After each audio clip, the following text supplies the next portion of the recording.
N22 news के साथ खबर शामिल करते हैं हवेली लखा से।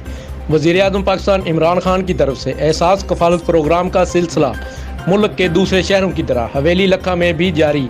स्पोर्ट्स स्टेडियम में कायम एहसास कफालत सेंटर के इंचार्ज मोहम्मद यूनुस का कहना है कि अब तक 9,712 खानदानों को 11,52,78,000 रुपए दिए जा चुके हैं और ये सिलसिला अभी तक जारी है।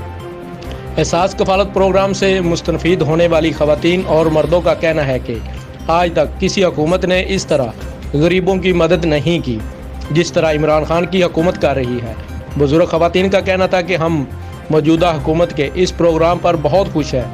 इससे पहले भी जो हुक्मरान आए हैं किसी ने गरीबों के लिए इस तरह नहीं सोचा।